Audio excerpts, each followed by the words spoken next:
Hugo, Hola, hola, todavía, ¿cómo andas? eh, te digo, Seguimos vivos, ¿no? Ya es algo, vivo en un lugar muy lindo. pues ya es algo. Tienen que venir a visitar. Hay cosas peores, ¿no? Pues con ganas no nos faltan. A ver, logrémoslo y que se abran las puertas. Están abriendo, están abriendo. Ay, todavía no me pagan el edificio. No, bueno, va a tardar, ¿no? O sea, después de que te digan que sí, de todos modos van a No, ocupar 60 días de... me dijeron que sí el 17 de julio.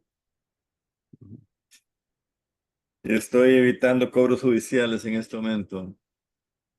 Sí, ya lo que decías del due diligence, ¿no? También. Ya llegó alguien, ¿no? Ese es Kurt. Buen corte. De Gates. Hugo, Hello. ¿qué pasa, viejitos? Hey, hey, how are you, man?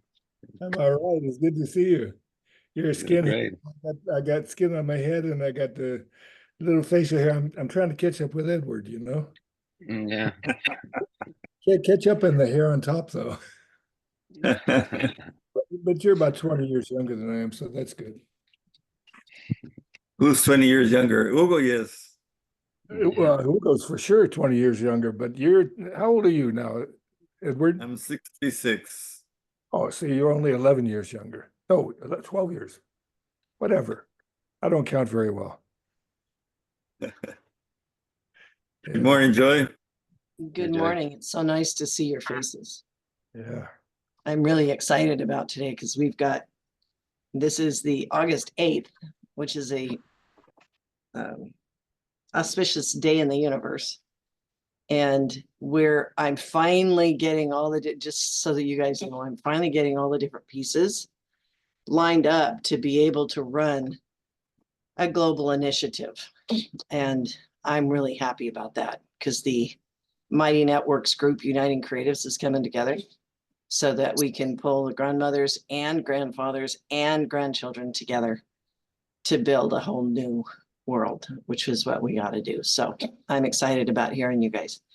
And I see that Bruce has joined us and David has joined us. Thank you guys for showing up. It's really awesome. Well, we have a little Hey. bit to do, and that's the nice thing. At least it's not too much. What's that? I said we have a little bit of work to do, but at least it's not too much. Otherwise, we wouldn't be here.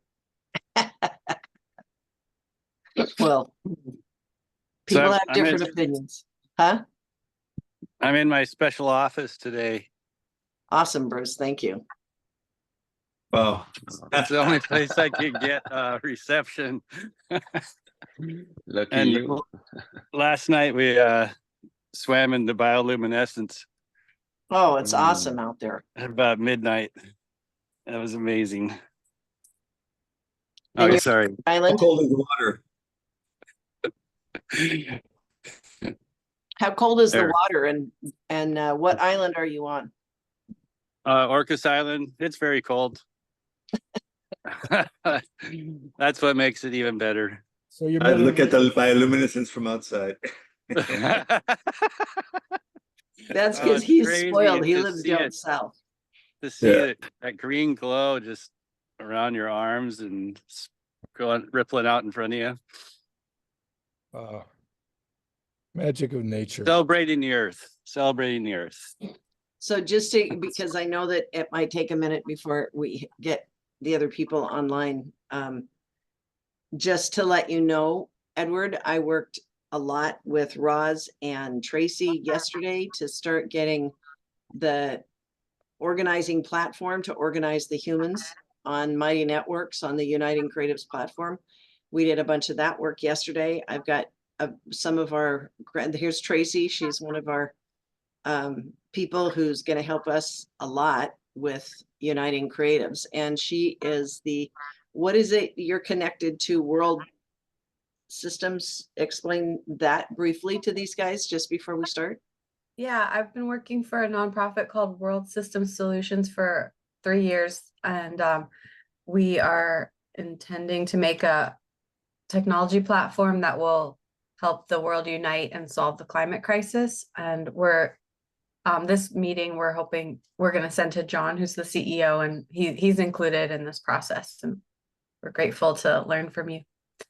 So he'll be a good connection to you, Hugo, if you haven't met him yet. You might want to put his the link to his website in the chat so that Hugo and Edward can get connected.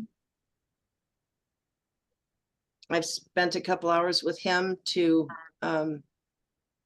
we talked last time, Edward, about the consciousness raising, and he is one of the practical people working with people like me and Kurt on how do we actually make consciousness raising practical in the real world with nature, grounded to the earth, because we have to bring it the energy from the outer universe into and through us and then down to the center of the earth and make it real. So he's one of those kinds of technical people, and he will, I'm hoping, be one of the presenters at the summit that's coming in the end of September. Okay. So whenever you're ready to start, looks like Karen's here also, and we've all sort of met each other now. So why don't you go ahead whenever you're ready, Hugo and Edward. Yeah. I made you co-host, Hugo. Okay. If you could make me co-host, I would like to also record. You are co-host already. Yeah. Okay, good, thanks. So shall I just share the presentation? You want to record? Is Yes. this recording, right?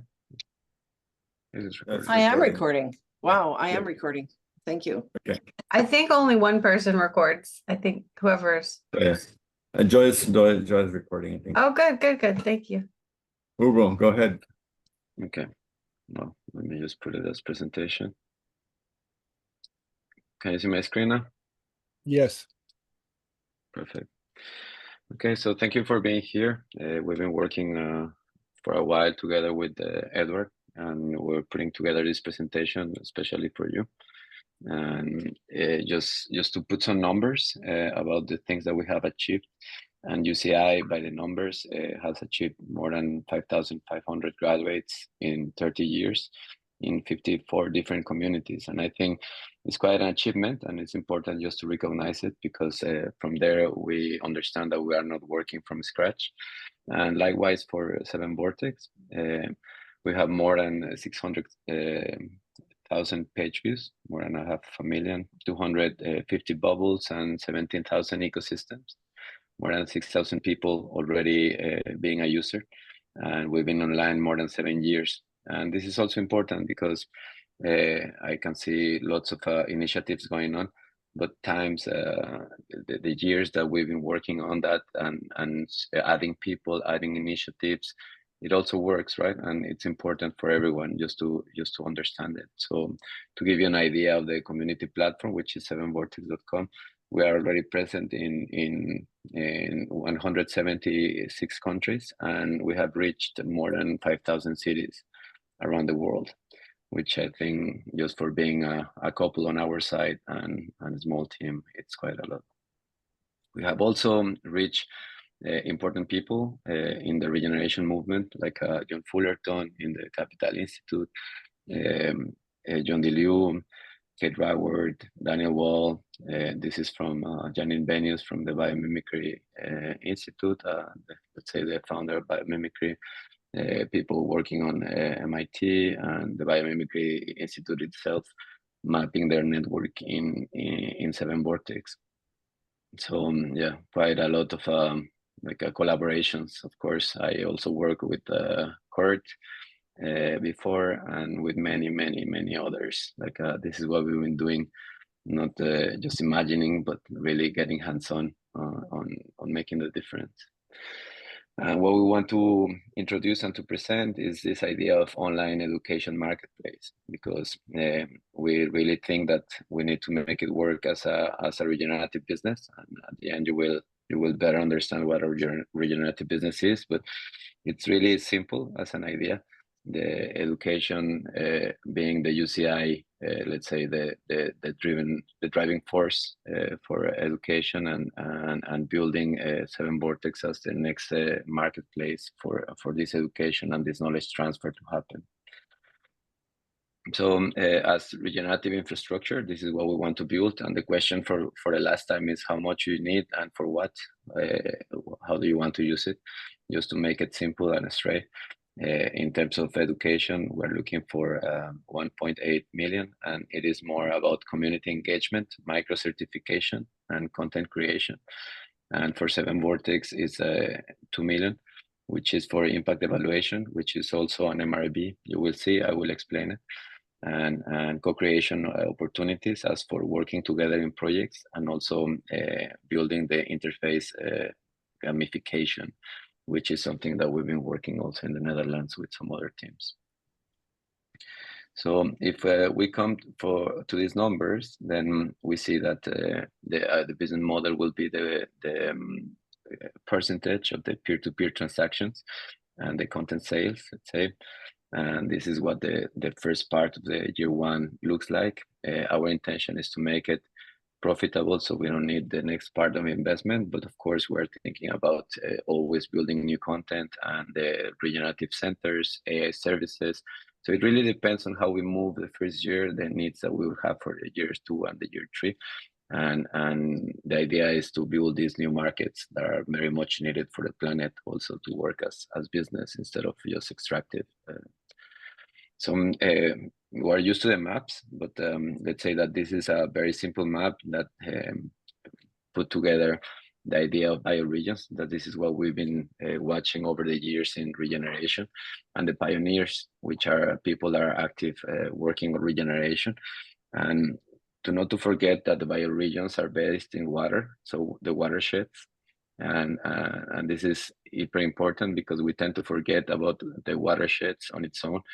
We like to think just about territory, but territory means no life without water. And the same for pioneers. So we tend to think of people that are individual, but we work as a collective very often. So we don't stand alone in this picture. So how can we just connect it? The bioregions will be countries, ecosystems, states, cities, government, industries, and business. And the pioneers will be students, activists that are also professors, mentors, experts, the theory, the systems behind. So how can we actually create something that merges both? And this is what we are trying to do right now. It's already happening, but we need the resources also to make it more efficient and optimal. For doing this, there is not just 7vortex.com, but there is also metabolic.earth, which is this idea of how to present our living planet from a scientific perspective, which is not just Gaia, but really understanding the planet as a metabolic system, as a metabolic being. And if we understand that, then we also need to understand the water. So in metabolic.earth, you will see different expressions of this. Let's say it's a second piece from our side. And in this piece, we have the bioregions already focused or focalized or distinguished in a very unique way. And we have some of the connections of the maps that we are doing in 7vortex.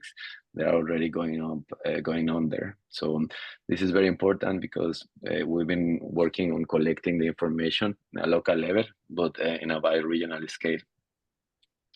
And we've been also connecting not just the main actors, but also their movements. So one of the things that we realize over time is that we're building different movements, and we're all working with regeneration, but it seems important to work as a species and not just as autonomous movements. Of course, it's important to keep the movements autonomous, but as I said, working with the Ubiquity University, with the Global Regeneration Collab, Donut Economics, the Regenerative Communities Network, the Ecosystem Restoration Camps, and the Biomimicry Global Networks, we realized that we needed a place for all of us. So since 2021, I just requested them some of their information to see it all together. And as you can see, all this information is represented in metabolic.earth as well.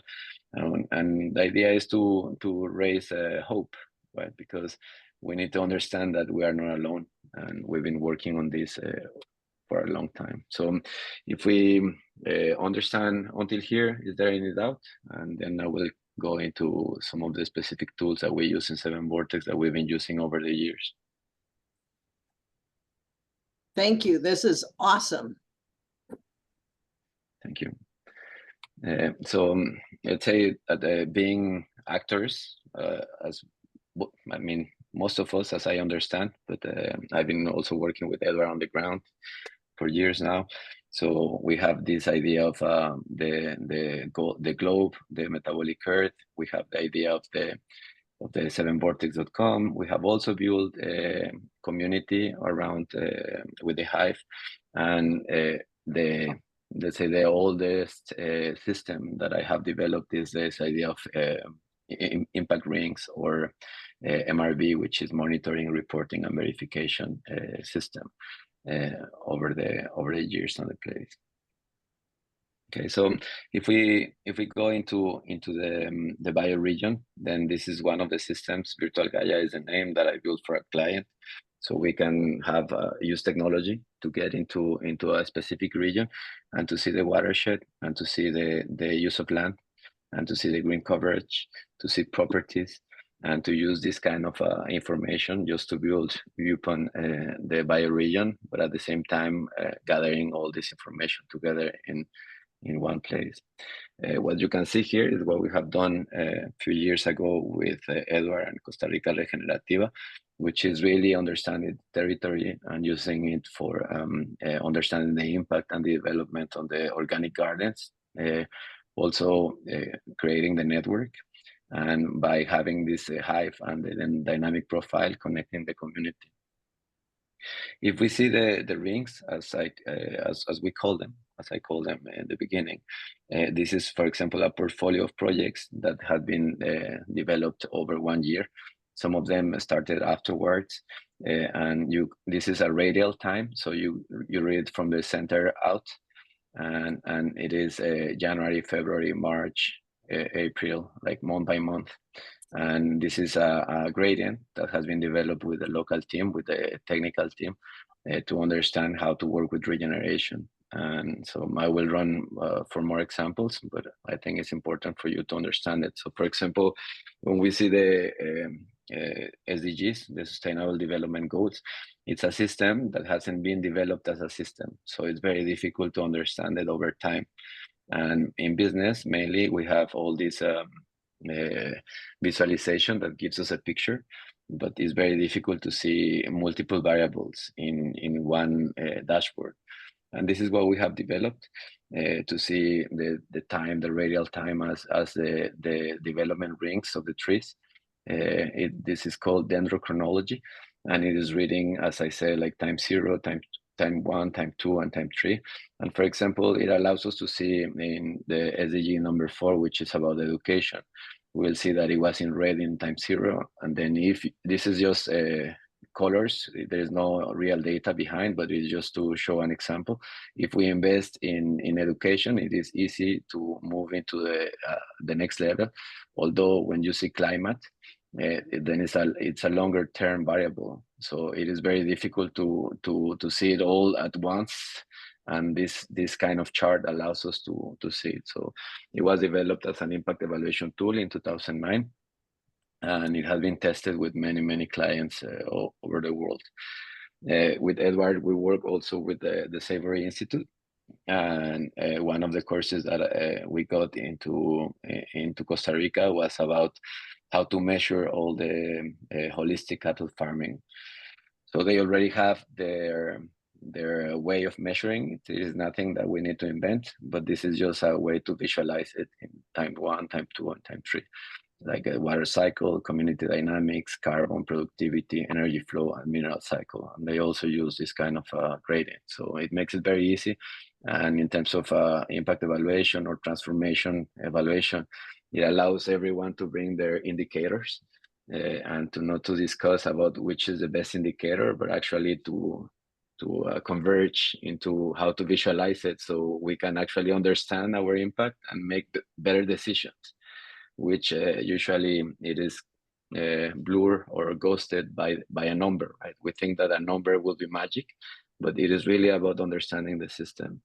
So it is about numbers, but it is also about qualitative indicators and how to mix them, how to present them. It's what also is interesting. So how can we connect the community with the decisions, bringing the people and some sensors, for example, or macro sensors like the satellite, the drones, so we can connect all in this kind of systems. So this is what we've been working also for the Amazon. And in the Amazon, for example, we understand that there are areas of interest like urban areas, reproduction, and wild nature, and this allows to new industries to be emerging.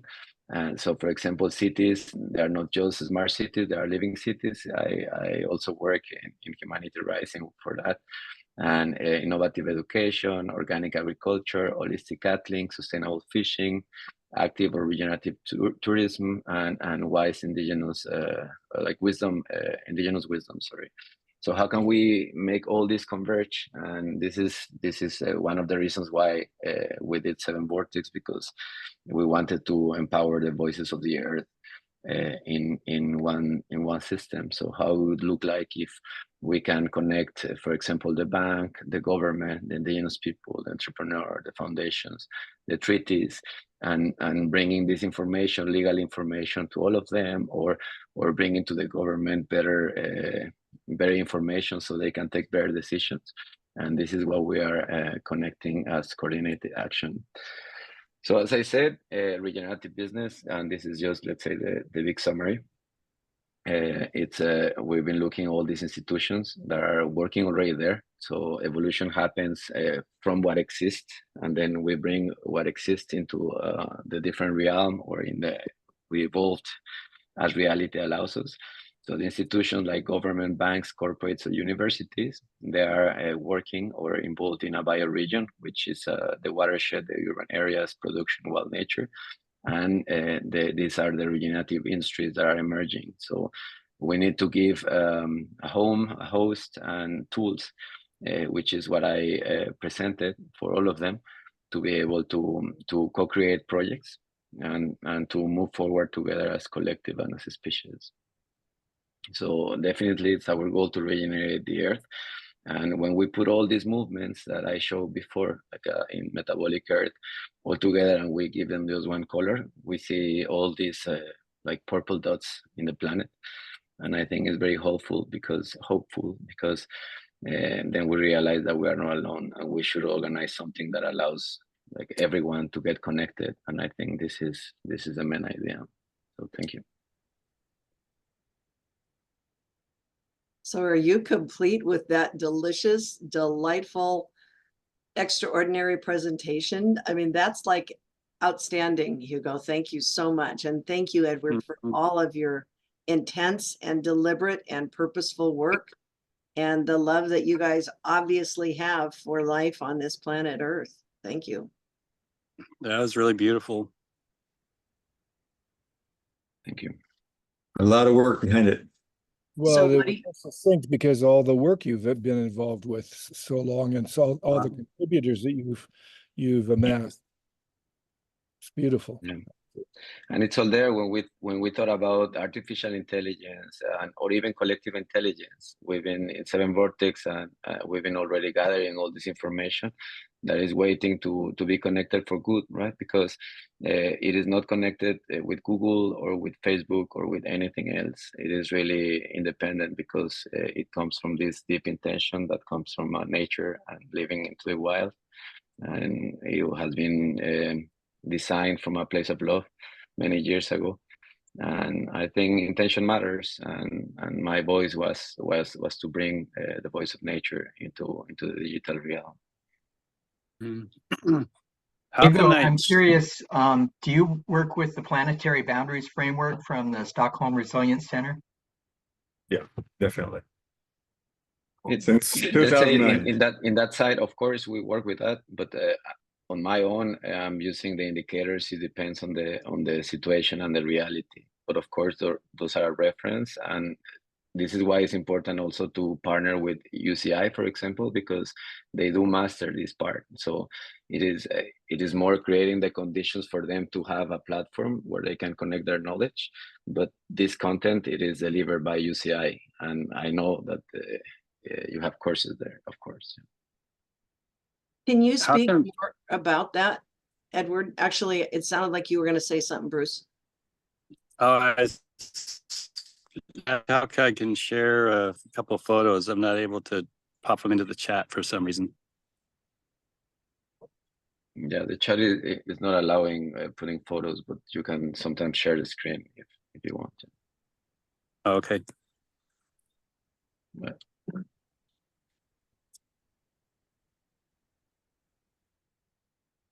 sorry. Did anybody else want to speak about what just happened before we? Because I Yeah, definitely want you, Edward, to come forward and talk more about what UCI is, because you're key to this whole thing. Okay, Bruce, are you gonna still try to put the photos up? Yeah, because Let me let put me you as try it. co-host a moment. Let me try it again. You know, before you go out, I put in the chat about Mark Anielski. He's got the book called Economics of Happiness, and he's I met him a number of years ago at a big conference at the Claremont colleges, and he's a wonderful soul and has a genius work for having pretty much like guiding people into what Bhutan sets up is the yeah, you know that anyway. Done. Okay, Yeah, I'm just not able to, to do it. And if That's okay. anybody else can put your links in the chat as to what all these organizations were that you spoke about, that would be helpful, Hugo, while we're moving on. Yeah.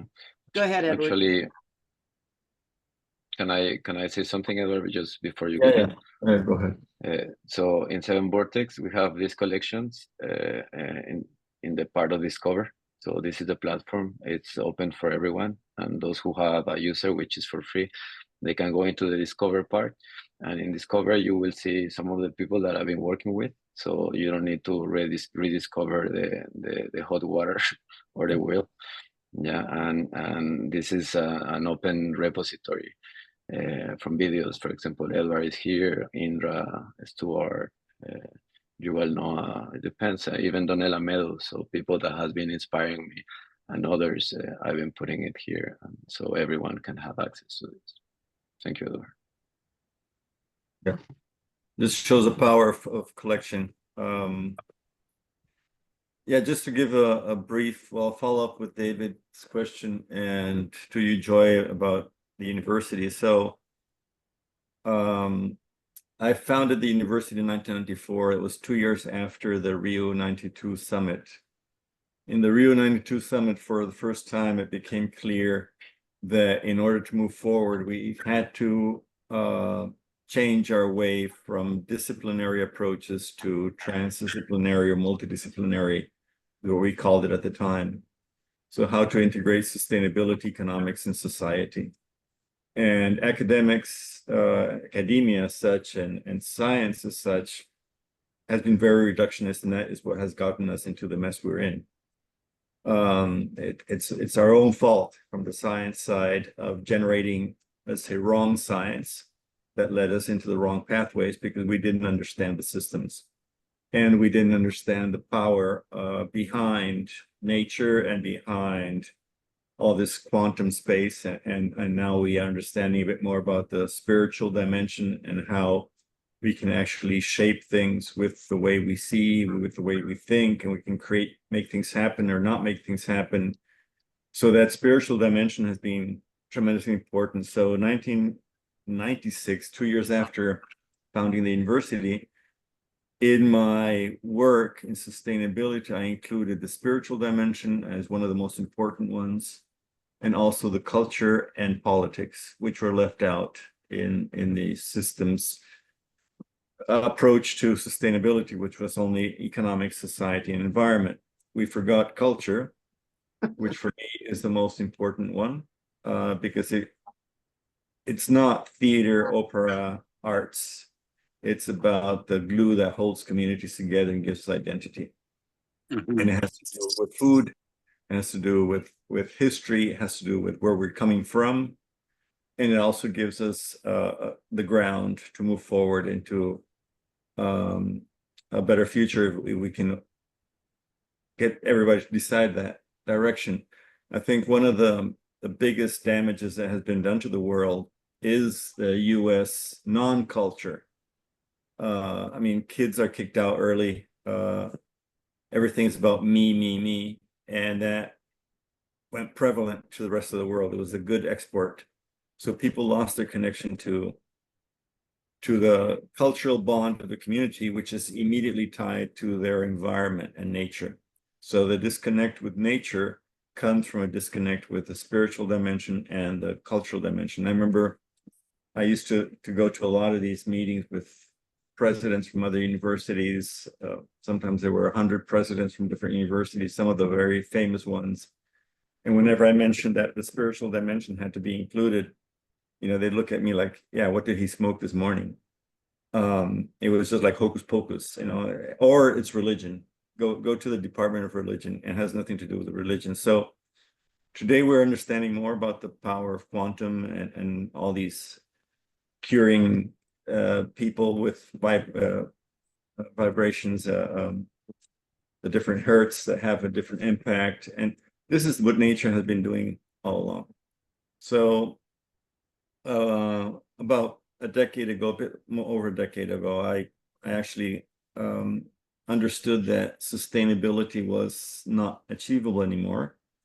So doing less harm was not going to be of use to the planet. And we've seen it 30 years in the convention, 32 years now, and we never achieved sustainability at all, not even got close.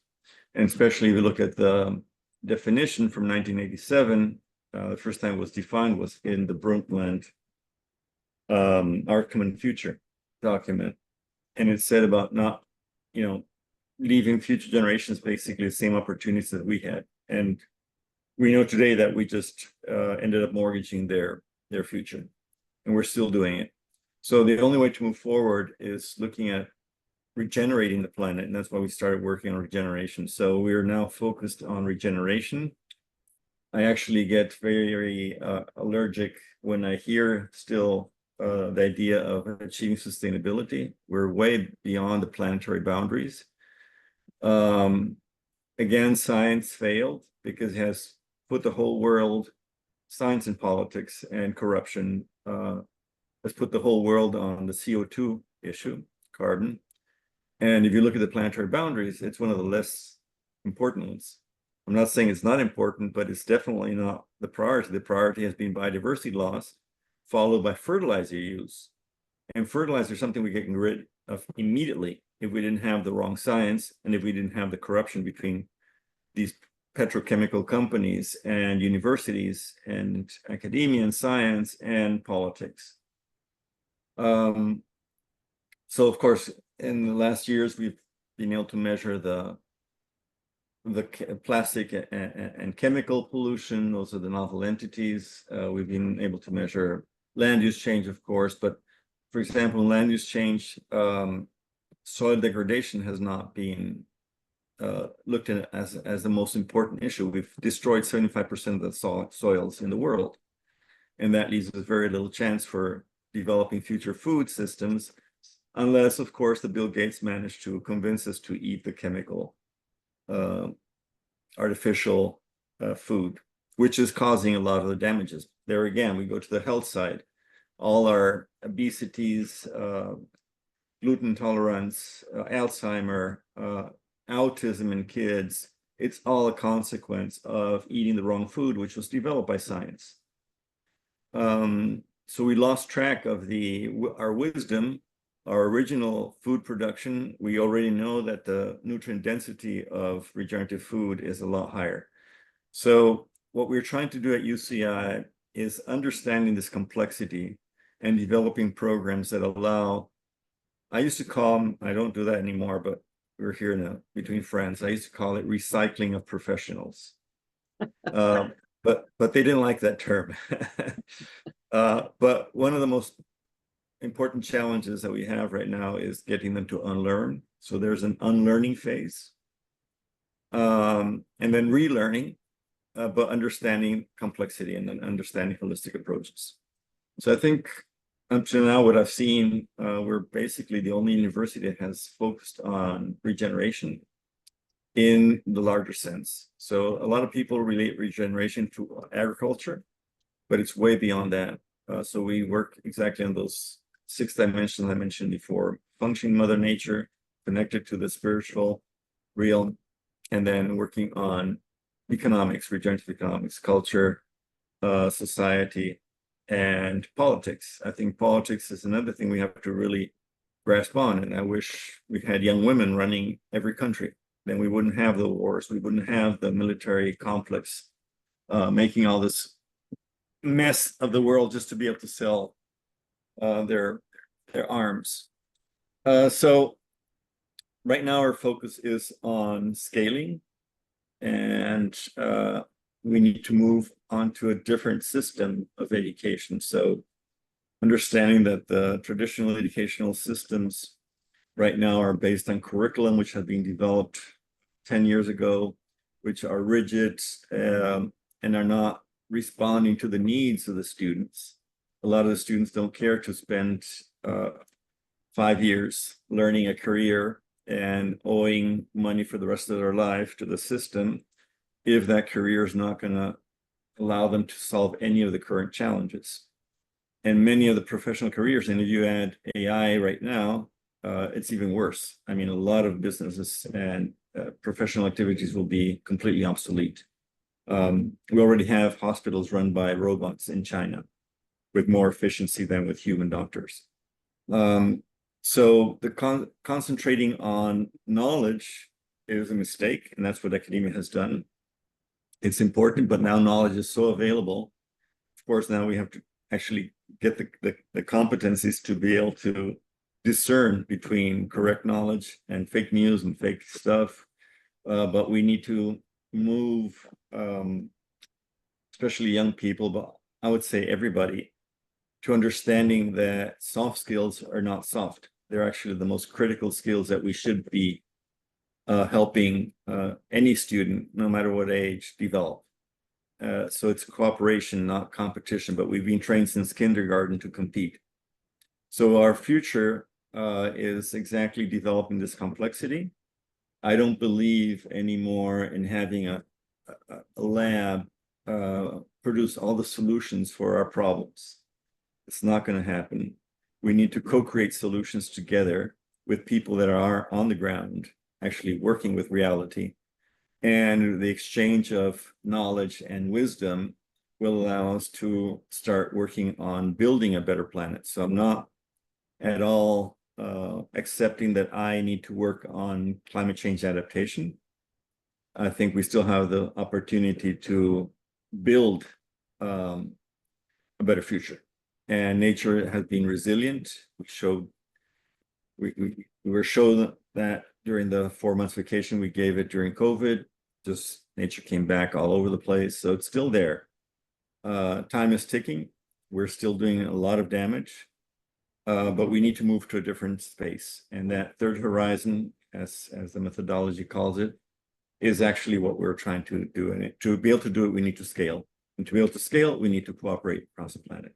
So that's what Google showed. Tools that allow us to cooperate.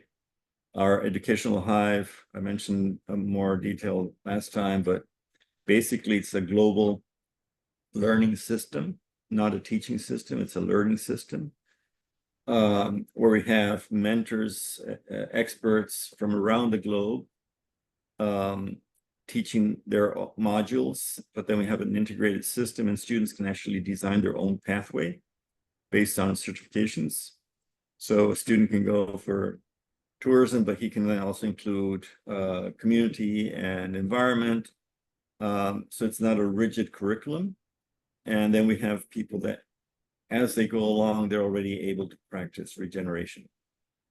And then working together across the planet, we can co-create solutions. So establishing seed banks, for example, moving away from Cargill and all these certified seeds, which are the worst thing that can happen to humanity because we're losing our agrobiodiversity. If we can establish seed banks and recover the original seeds that have not been altered by science. And these are adapted to local conditions. They're adapted to changing climates because they have a lot more genes in their pool. They're not narrow in their gene pool, which has been a consequence also of science. All those black and white dairy cows are coming from 2 bulls from 1962, all over the planet.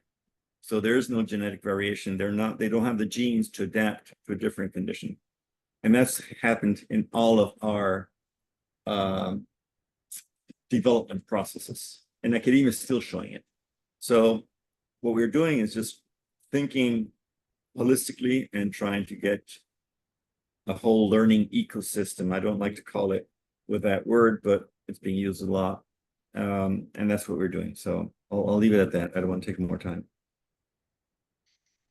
So let me ask a question of you guys right now. If you were, Hugo, to look at Whatcom County as one of the bioregions, and you were to put it into your systems to understand all the influences and all the trade routes and all the stuff that has everything to do with Whatcom County and the Pacific Rim, how that is connected to Alaska ecosystems and Japan and Hawaii and Australia and California and Patagonia. How could we do that so that we could understand the significance of a city or a county or a bioregion that is an international bioregion as a hub?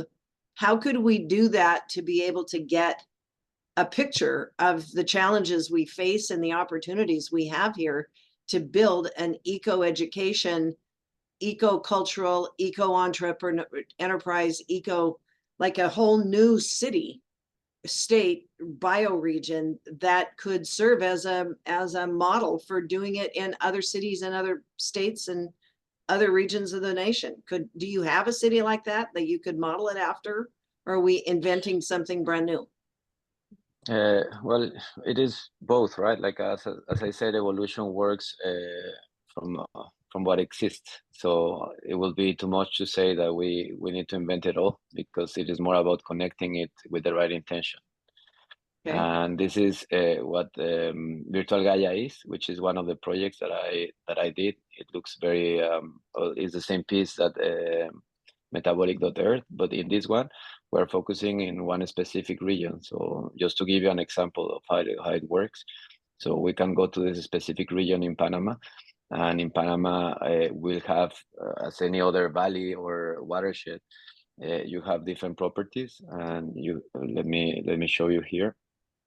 In the territories, I have here the Mamoni Valley, and this is a different technology just than 7 Vortex. It's more geospatial, so it allows to interact with the territory. So this will be the specific area. Then we will see the rivers, we will see the properties, and we'll see the land use. So usually this is information that is already available. It depends on the region, and this is something that we can see from different perspectives. And also, for example, if we go, I'm going to put art here.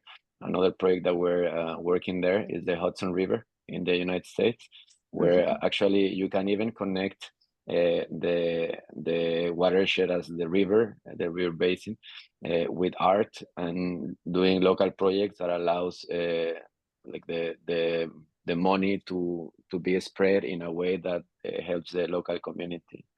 If I go to Metabolic Earth on its own, here is where we have mapped all the other movements, but you can see the bioregions.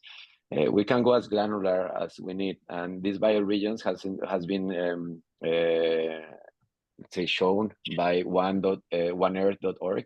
So it doesn't belong to me, as the other information comes from Copernicus or like from different pieces of information. It is really about the intention.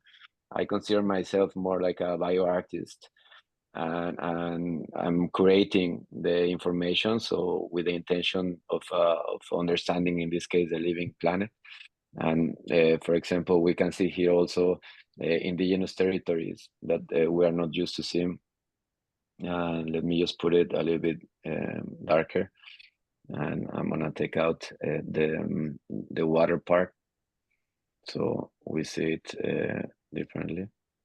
So these are the Wow. bioregions, and then we have some of the indigenous territories from a native land.ca, for example. Yes, please, Bruce. You have the hands raised. Yeah. You're muted, Bruce. Oh, you can go a little longer, it's fine. Okay. So it really depends on what we want to present there, but some of the interesting, let's say, petitions that I got for Metabolic Earth is this idea of market exchange and how advertising agencies are in very specific places. So let's take out the bioregions, but let's put in climate, the CO, the greenhouse gases, and let's take out the water. Yeah, let's take out the humidity and let's put some gases. And let's take out knowledge. So they're gonna come because it's just all real time. So we can see how cities are actually polluting more than we think. So for example, just to talk about myself, Mexico City will be one of the cities that are polluting a lot. And these advertising agencies are based in where pollution is. And you have commodity exchanges and a stock exchange. And then we start to see patterns on pollution and how if business are built in the right way, they should be adding value to the system and not just extracting. So this is what regenerative business is about. So we can do it. It depends on the information that is available. We can connect the information, and we have the structure and the infrastructure to make everyone to participate and to find collaboration opportunities in between the people, right? It is not you telling them exactly what to do, but how to connect, for example, UCI content with local communities that are one side and the other. And then the function in biomimicry terms, the biological function that we got with these both platforms is knowledge transfer. So we need to accelerate and to scale this knowledge transfer in between humanity, so we can really learn faster and make less mistakes and take more advantage of what we have done already. From my experience, we have all the solutions around the world, but we haven't been able to connect it because the interest behind the digital realm, it is like going in a different direction. Yes, Bruce. I think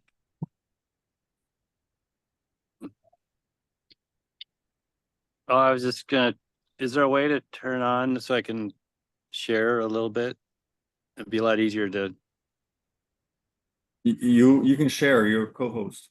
oh, I am. How do I do that? Just go to the you're on a cell phone, I guess, so it's Yep. different, Yeah. but there If you should be click a on the screen, green, Oh, a under green, share? yeah. yeah, sure, yeah. And then they Oh, will ask you for the possibilities in your phone. okay. All right, thanks. While you're doing that, just to mention another important thing on Joyce's question, one of the main issues that we found, both at a national level and of course at a global level, is there's so many initiatives going in parallel. Even information systems, I come across groups now wanting to do apps and everything, and there are other groups doing exactly the same app. Saying we need to really optimize the resources. So, for example, for your bioregion, you have a huge, one of the biggest initiatives that is also funded is the Cascadia bioregional project. And that's right in your neighborhood. And they are organized, and I know them, and they've been doing some tremendous work in regeneration. So instead of setting up an independent thing, first thing would be, let's identify who around me is working on regeneration at a bioregional level, and then start getting and see what they're already doing, how much they already have. Maybe they even have funds to cover other groups, or if not, everybody puts their own capacities together. But that's the way to move forward. That's the way we have to really think from now on. We cannot have all our pilot projects and say, this is mine. Or we cannot think, yeah, I'm going to invent the wheel. And I'm so excited. And then we look around and all these other people are already doing the same thing. So we need to be very careful not to duplicate efforts and actually to collaborate. So I just want to say that. So look at the Cascadia bioregion. And they have a web page, they have groups. I know the people that are running it. That's what I'm You probably connected will- with, Edward. Pardon? That's what I'm connected with. Okay. We've got a burgeoning Regenerate Whatcom group that's connected to the Cascadia, Regenerate Cascadia bioregion. Okay. Great. And so Joy should be actually looking into this to answer her current question. So part of my question is, and part of my need before Bruce speaks is we need to get that information, David, into the only way I know to do it. And maybe we've got a faster way to do it, Edward or Hugo. If there's a faster way to do it, then I want to do that. But for right now, the only thing I can find is Mighty Networks, which we're turning into Uniting Creatives. So what we need is to input, David, your information and all this Cascadia regional information into Uniting Creatives as soon as possible, because that's how we can begin collaborating. Otherwise, it's emails and it's links and it's everybody going crazy trying to get everything to everybody. And it's virtually impossible to do. I failed at it. Unless the only way I can think is to use Uniting Creatives as a Mighty Networks platform is unless there's something better.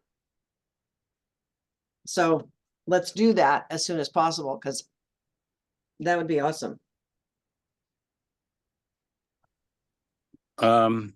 This is Bruce.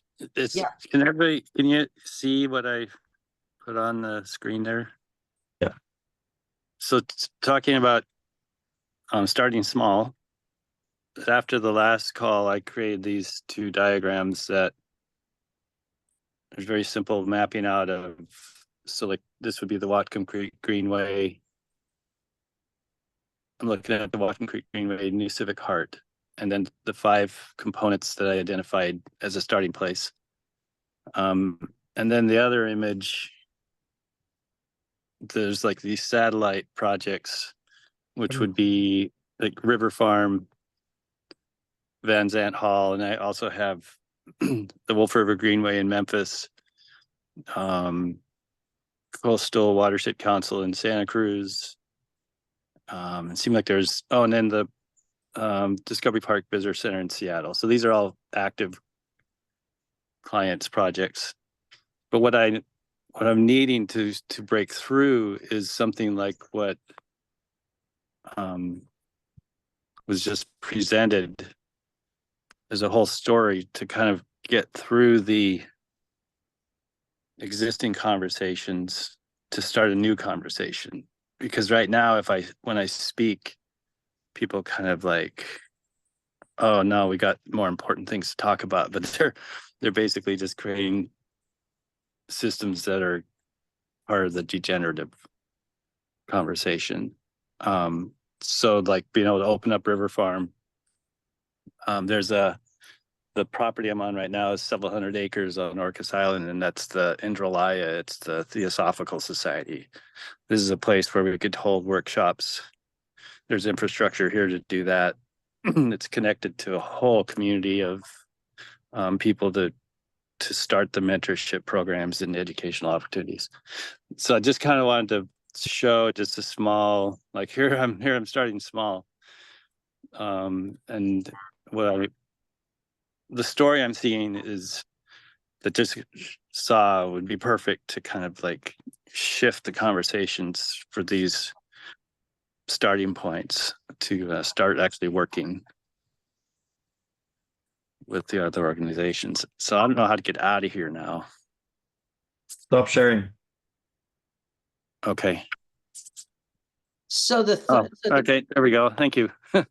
So what just occurred to did me, that make sense? I thought it was also really, it was like when I put that together just after that last meeting, I used this sort of symbol language and the colors to show water. And it was really beautiful for me to be able to kind of have that our direction, that I was resonating with the direction he went.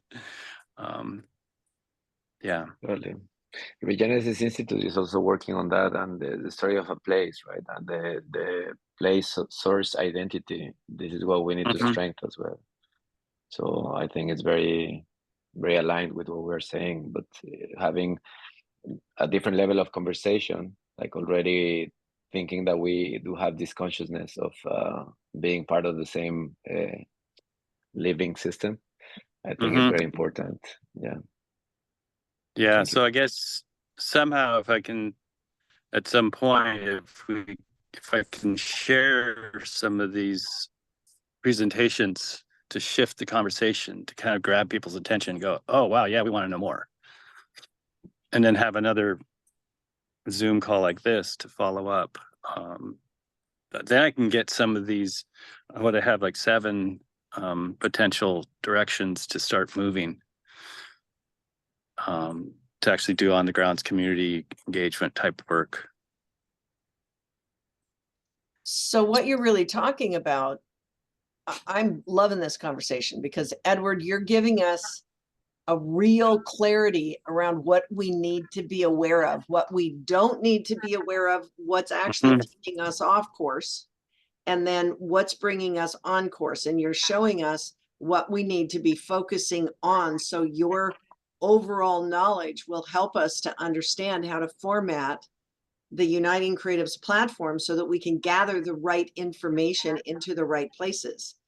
Then if we can have, for example, Hugo, I don't know if you have any forms in your, because I haven't been able to go in and really learn how to use the 7 Vortex platform.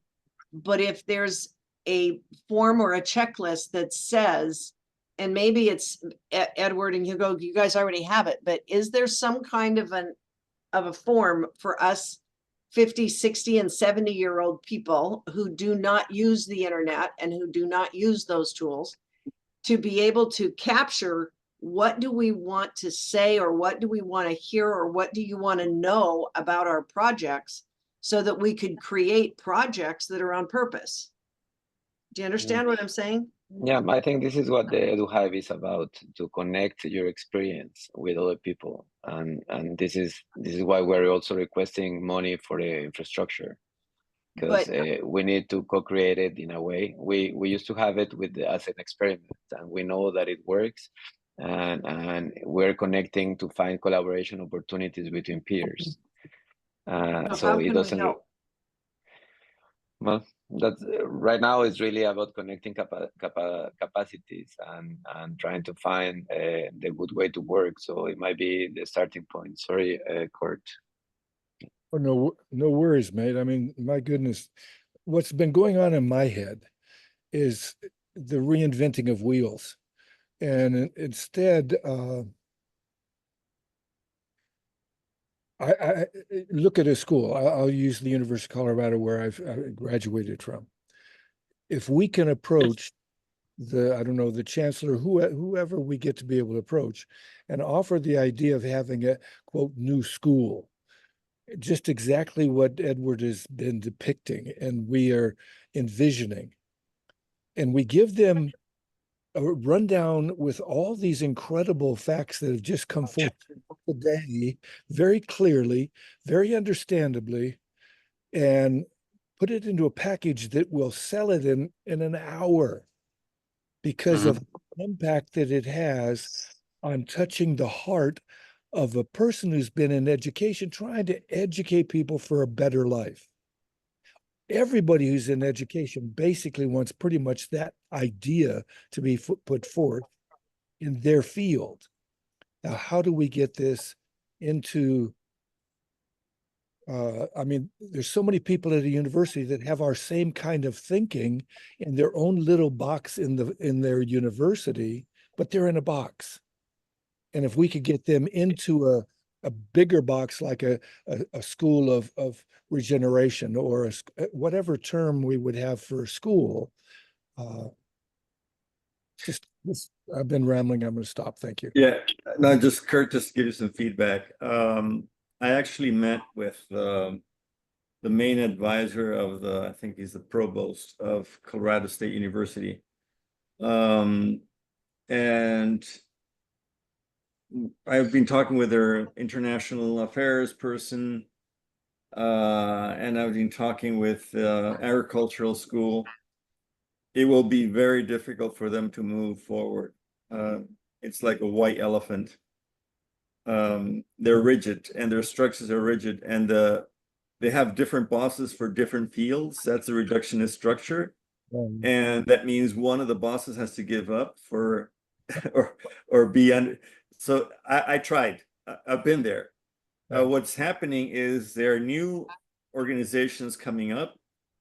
Right now, there's the University for Earth, U for Earth, coming up. It's a new initiative again. It's overlapping with others, but I'm still supporting them to see what comes out.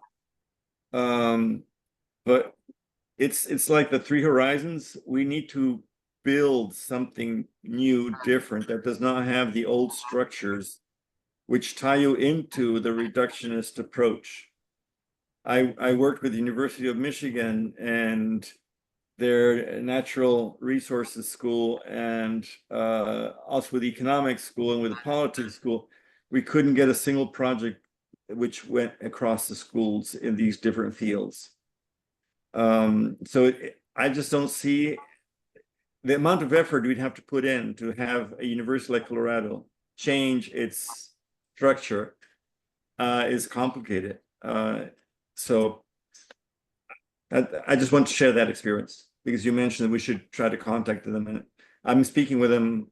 I have friends who are close to them, and we still haven't been able to move forward. And it has been already about 8 months that we started working together. Yeah, I hear you. Whoosh. I So- mean, Sanchez lives just above the university in a beautiful place in Boulder. And we have so many people that could consult with them that are pretty local and everything. And of course, Zoom gives this extreme advantage. So That's something else. We can work with people. Yeah. That's it. Yeah. That's it. And that's key. And what I'm hearing here, unless, I don't know, Tracy, if there's anything that you can show us from your platform that can help us with gathering information together. But what I've concluded, and I'm just a mom in Bellingham, but I've been looking at how do you actually move entire networks of people who are calcified. And I've really come to the conclusion that we're colonized, and I'm going to use that word. We are colonized in our thinking about how we have to do education itself, and how we have to do culture itself, and how we have to do government itself. So the colonization of everything is so pandemic and systemic that it's really hard to get to the humanity.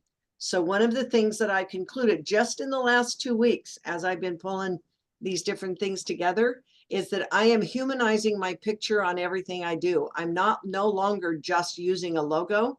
I'm actually putting a human face to the opinions and the positions that I'm holding. We're building the Uniting Creatives platform. We've gone in there and I've probably reorganized that thing 4 times at least. I don't know, Karen, if you can give me a thumbs up on that, but I keep trying to reorganize it. And I've realized that the only thing we can do that's effective for me is to focus it on the output, which is the soils, the water, the government, the culture, the whatever. And then using the model that you just gave us, Hugo, your introduction on this particular PowerPoint and this presentation was essential, because the numbers are what capture the minds of the colonized brain. If you don't have numbers to give them, they don't get it, because they need digits. They need numbers because they are taught that if everything boils down to one return on investment figure or one internal rate of return figure, or give me one thing and then I can make a decision whether I want to listen some more. So the colonized brain is trained to follow digits and numbers. In order to get beyond that, we have to go to we actually do need to go to grandmothers and to the soft skills that you're talking about, Edward. Grandfathers also, we actually have to move the grandfathers and the grandmothers and the grandlittles, the entire community, into a different place so that we can actually hug each other, touch the dog and the cat and the animals around us. Once we can get through the grounding of the humans in a region, and I'm not talking about the culture like all the festivals that are happening. I'm talking the real root culture of life when you're talking about the gradient of age. I just took and I'm only going to talk for another minute, but I just took my own life apart and I looked at it as the three horizons. And I started looking at, I now have 60 years of lived experience being consciously aware in a colonized world how nature works. And so I looked at my first 10 years, I looked at the next 10 years, the next 10 years, and I looked at my lifespan, because each one of us has a life cycle that we are living in, and we have a purpose and we have something that we can achieve from our purpose. And yet I am connected to my children and my grandchildren and Kurt and all you guys in your different generations. And all of our generations have different learning styles, learning curves, languages, and personality types. So I finally broke the whole thing down and I sent out this invitation with 3 learning styles. I went, there's builders, and there's leader types and community groups, and there's innovators. And if we can start working our system into who are you now, not before. I'm not talking about what your degrees are. It's who are you now in your learning cycle as to who you are and what you have to give back to the earth. Now we can work with the asset base. And then people can choose, what do they care about today and what can they give and contribute back today. So how in the heck we're going to build that into our systems and in these calculations, I don't know. I'm just offering that's my cutting edge of thought and learning right now. Go, David. 2 questions. Could someone briefly explain what the 3 horizons are? First question. And second question, I'm thinking back to the frame of going from degeneration to sustainability to resilience to regeneration to abundant. And I'm wondering, Edward or Hugo, if you could talk about the abundant part a little bit more. Perfect. Okay, the 3 horizons, you can look it up. It's a methodology created by Tony Hodgson and Bill, I forgot his name. They're in the UK. They're, I think, in Scotland. And basically, it's it's 3 curves. The first one is the current paradigm, which is losing its fit for purpose. And we need to see what needs to be rescued from that paradigm to keep on using it in the future. And then we have the 3rd horizon, which is that regenerative world, and that also ties with the abundance. And the reason for abundance is because nature has developed a system that has been abundant throughout the whole evolution of nature. Whereas the Western civilization created a system of scarcity. So it's all based on debt. It's all based on a few people controlling power, money, and everything. Whereas in abundance, it's a system where everybody thrives. I mean, you have a few exceptions of some animals that don't thrive and so on, but in general terms, it's abundance. So how to move forward to that system, you have to recognize where you're coming from, what is holding back from moving forward. So for example, BlackRock. BlackRock is going to avoid, with every cent it has, moving to a third horizon because they lose their fit for purpose. They're not, what is money? I mean, it's not even paper anymore. It's just numbers on the web.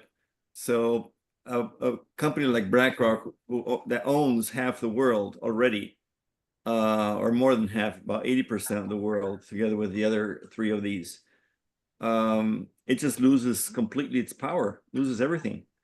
If you move to a system that is decentralized, that is based on local development, on local economies, which are the third horizon, it's actually bringing people into the system and not leaving them out of the system.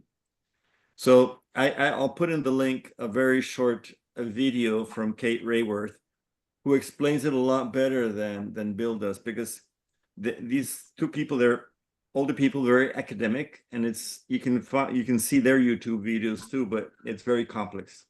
They have a lot of experience in doing the workshops, and if you can ever do a workshop with them, it's beautiful. But Kate's, I think it's a 6.5 minute explanation. And also I'll put that and just have a look at it, and that explains it all. Yes, Hugo. Yeah, so I'm gonna, let's say, illustrate a little bit what Eduard just said. And for example, when we talk about abundance, if I go to virtual Gaia, as I show in the bioregion, we have this gradient, right? This gradient is very interesting because it allows us to go one step at a time, as I explained the other day. Sometimes I've used thriving, sometimes I've used abundance. But the idea is really to get to a state where we think that it is thriving, right? Like it's successful in the terms, in full terms. So, for example, this is from Panama. In Panama, they didn't used to recognize indigenous rights. Now they're recognizing it. They are sustainable, but they are not really implementing it, and they are not really giving the rights in reality. So, for a local community, the idea will be to get to be regenerative. In terms of the ecosystem, the ecology, John D. Liu, for example, taught me that we need to see ecosystems as functional ecosystems. And we have 3 variables: the biomass, biodiversity, and organic dead matter. So if we know that the ecosystem is functioning well, then we also need to give some time until it reaches its abundant balance. So it is producing. So for example, if you plant a tree, then that might be regenerative. But unless you have all trees in the forest, that will become abundant because you need time to go through the regeneration. So that is when it becomes abundant. So when I come here and then let's say I click in the different possibilities of understanding also, this is the kind of forum that you were talking about, Joy, that we want to make it more available for everyone, but everyone can include here what are their priorities, for example, and then we will see what is there. And then I will move into the 3 horizon. So Horizon 1 is the one that is decaying. Horizon 2 is the one that is making the transition in between both. And Horizon 3 is the one that is already like the next system, which actually seems like nature. It is nothing more complicated than nature in good health. So if we want to stabilize the climate, then we need nature in good health to be there. And somehow, well, this is just an explanation that I did and I think was interesting. So for example, the donut is this mixing between the Horizon 2 and Horizon 1 that will allow us, like with the current capacities, ecosystem restoration, to go into the next intersection. And biomimicry will be this kind of system that is working already as nature does. And as we move forward, then the idea will be like from many years ago, right? Like, to build a community, a system that it has been called a long time ago Haifa.club. But how can we actually co-create all this system together? I think this is the real challenge. But nature is the north light, so it's a very interesting way to put the information so we can better understand how to transition from one system to the next one. So I don't know how to do this. Okay, well, Shall we go back to Tracy? She was Yeah. gonna show. Yeah, the how is kind of mapped out by World System Solutions. So I just want to show you an image of the Phoenix platform. I don't know what, sorry, I was trying to put them in the chat, but I didn't know how to upload them. So I'm looking for ways to share this, that just an image.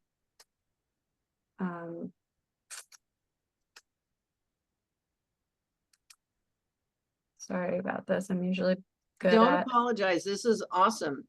I know, but I'm This is usually this is like candy to our eyes. candy. I love People are doing candy, stuff. but I don't eat it. Yeah, I'm just searching for this one image that I wanted to show you. Are you able to see Yeah, we can see your Yeah. Phoenix this? Transformational Initiative. Are you able to see Community Collaboration Network? Community United Yes. Nations. No, it's the wrong Yes, thing. but it's kind of a broken. Yeah, it's not the right image. Here we go.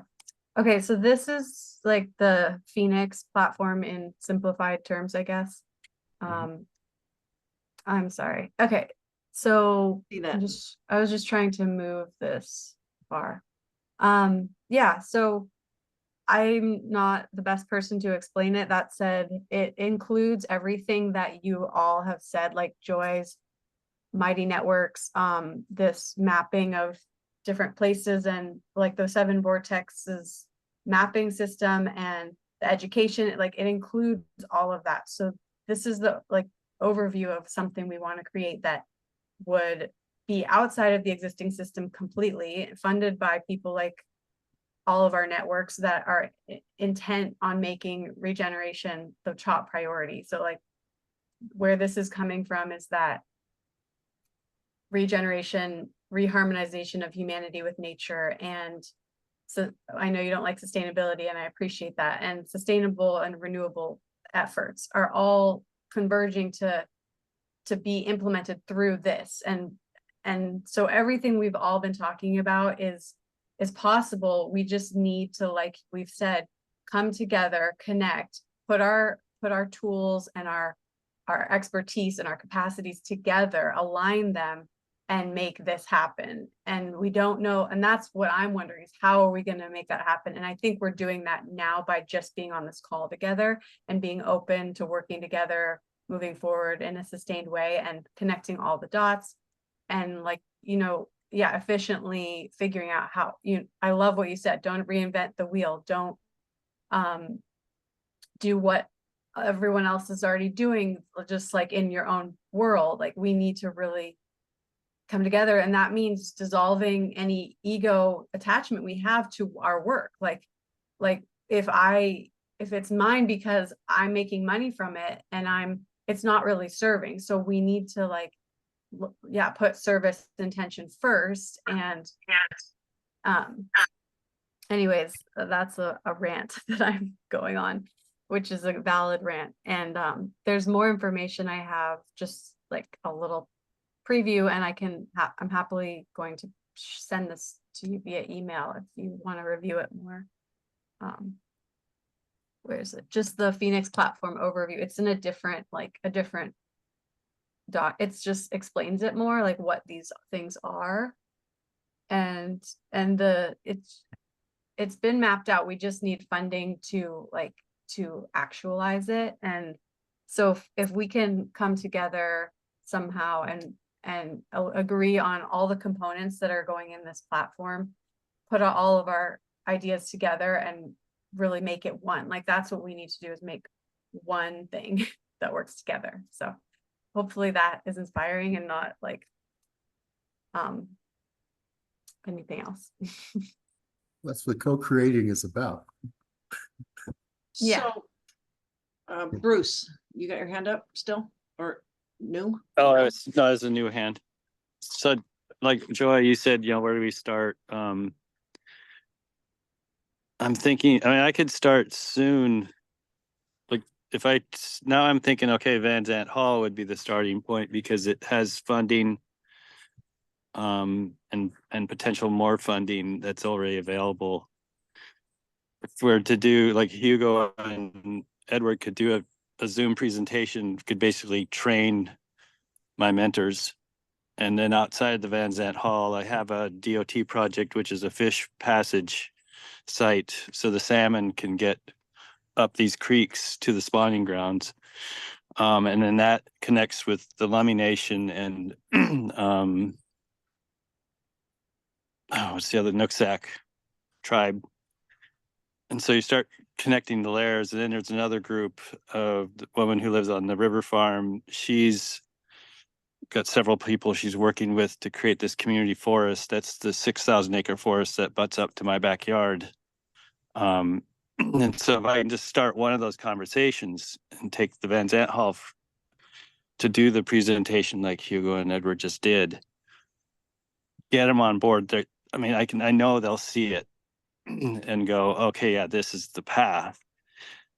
Then I can start doing the workshops and start capturing some of the funding to start a small program. But seeing if that's a possibility, and like how long would we need to actually, pull that together, and or is that something you'd be open to?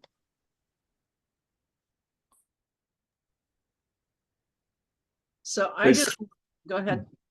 No, I say it's extremely interesting. You just have to take care of our bandwidth, that we don't get into too many smaller initiatives that then keep us distracted from the big picture. The big one, yeah. So Okay. what if we tie that little picture into the big picture? Because right now, see, this is what I really see it in Whatcom County, because here's a little picture. David is working with the bioregion, so he's got a bridge. You, Edward, have already worked with part of that bridge, and you know what we need on the Pacific Rim bioregion, right? And we can tie it to the larger initiative, is that we're trying to get the soils and the water of the Pacific Ocean healed, and we've got all the pieces. So how can we build? Who has the platform? I mean, the best I can make up is Mighty Networks, right? And I can start putting people together, but I don't know how to do it.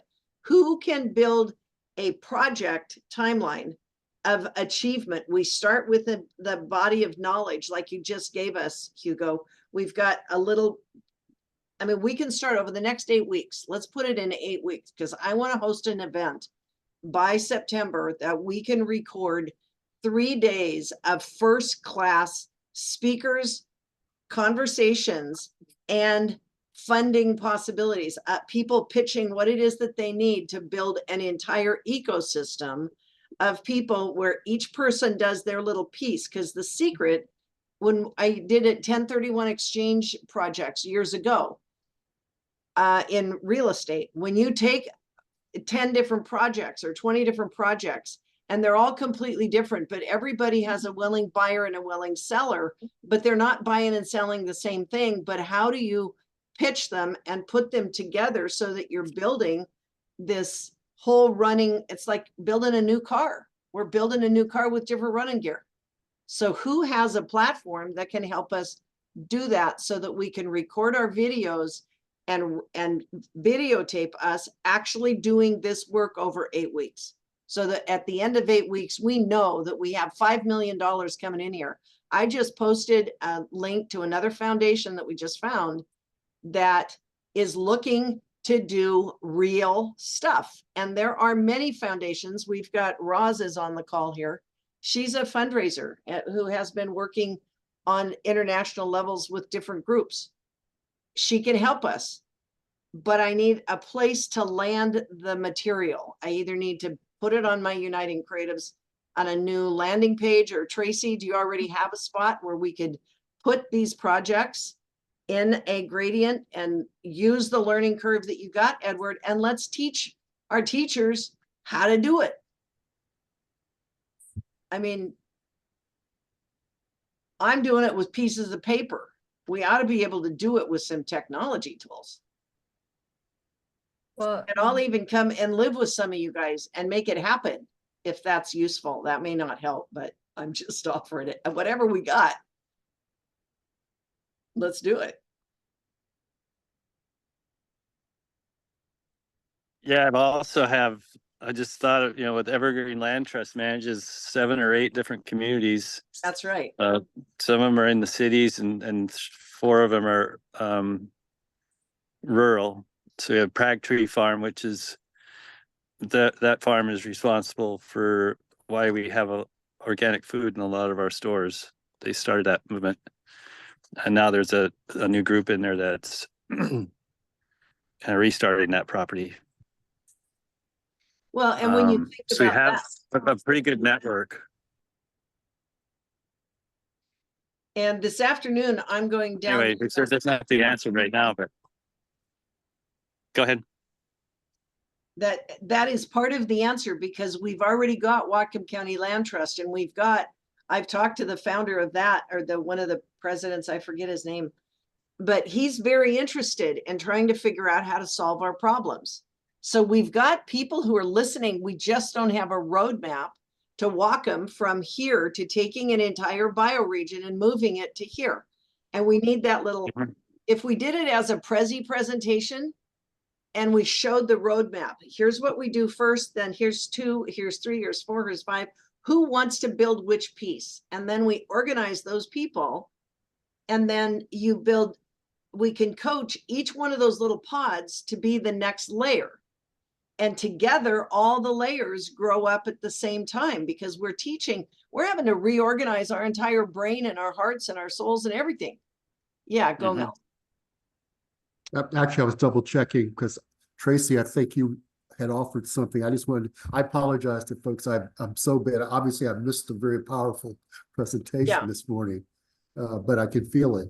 But Tracy at some point, we were talking about what kind of platform or how we coordinate that. That's where I'm trying to come in, Joy, so we can create a roadmap. Good.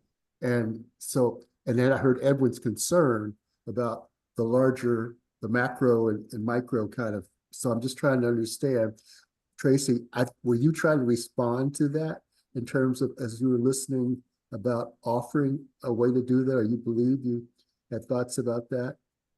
Well, yeah, I mean, I think it's important to do.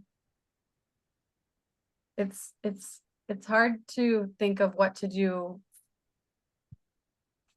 in sequential format. Like, it seems like everything is going to happen simultaneously, so it's not as mappable as we might think. So it just seems like, yes, converging networks, how do we do that? That's one thing to do. And then, yes, funding the platform that would keep those converged networks working together in a way that builds real change and real resilience and connection. So, and then the next level is like, how are those change models being implemented actually and tested to see if they're actually good models that have been made. So there's many layers that can happen and need to happen. So we just need to, I think, keep organizing ourselves together like we are today, and it'll just it'll happen naturally. It's an organic process that we're in. We're not, and our minds don't need to know how and when everything's going to happen, is what I've learned through this process, and what I'm feeling right now. Just so we're all doing the best we can, and we can just keep doing that together more, if that makes sense. Well, nature agreed with you just now, because we have the 4 peacocks that came, and they're feeling the vibe of this whole effort that we're putting forth. And we get to rock and roll as soon as we can. And with this organization and this clarity that is really stepped up another notch, I'm excited. So I want to share a starting place. This is because I haven't shared this before. If we can find a way, when we find a way, because I'm gonna find a way. When I am finding a way to put this 9-step spiral. Let me share. Am I sharing this? Now you are. Okay. This is the 9-step spiral of natural growth. We grow in a pattern from birth through, it's the see, talk, crawl, stand, walk, fight, think, reorganize, and then run. It's a 9-step growth spiral of how we grow naturally all the time anyway. And I haven't had a place to put it because while we're growing, one of the problems we have with children is we actually teach them to fragment their brains in about 4th grade. And it's because we teach them that a cat that's sitting on your lap that you know is a cat because she's breathing and she's fuzzy and she's warm and you know what she looks like, you know that's a cat. Then you go over to a wall and you write CAT on the board and you say that's a cat, and the kid goes, no, it's not a cat.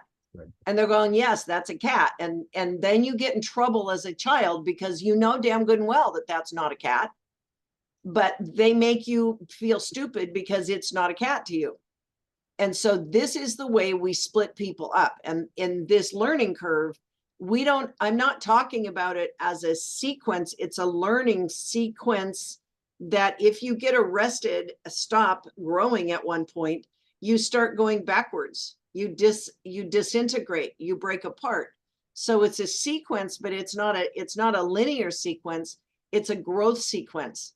And if we could get this, well, this is what I'm trying to put on Uniting Creatives. That's the bottom line. It's now time for the call to end. I have a question and I'm going to unshare.